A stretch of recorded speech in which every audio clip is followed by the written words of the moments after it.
राजा परीक्षित, जो महाभारत के समय के महान राजा थे, एक दिन अपने महल के आंगन में बैठकर भविष्य के बारे में सोच रहे थे। उन्होंने संत शुकदेव से पूछा, हे महात्मा, कलयुग के बारे में हमें क्या जानना चाहिए? यह युग हमें कैसे प्रभावित करेगा? संत शुकदेव ने कहा, राजन, कलयुग एक ऐसा समय है जब लोग धर्म और सत्य से दूर हो जाएंगे। इस युग में लोग सिर्फ भोग विलास की ओर अग्रसर होंगे और अच्छाई की बातें कम होंगी। लेकिन यह युग आत्मज्ञान और भक्ति का भी युग है, जिसमें मनुष्य अपने आत्मा को पहचानने की ओर बढ़ सकता है। राजा परीक्षित ने संत शुकदेव से पूछा, क्या हम इस युग में धर्म को बनाए रख सकते हैं? क्या कोई उपाय है जिससे लोग सत्य का पालन करें?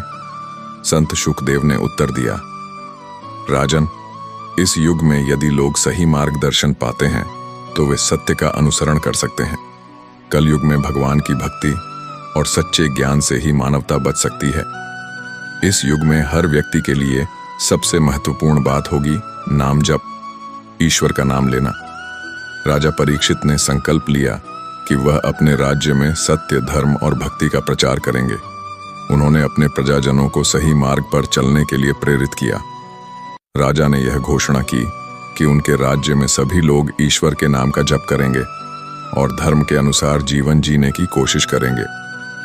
कहानी का संदेश: कलयुग भले ही कठिन समय हो, लेकिन भगवान की भक्ति और आत्मज्ञान से हम इस युग की कठिनाइयों से बाहर निकल सकते हैं। सत्य और धर्म का पालन करते हुए हम अपने जीवन को उत्तम बना सकते हैं।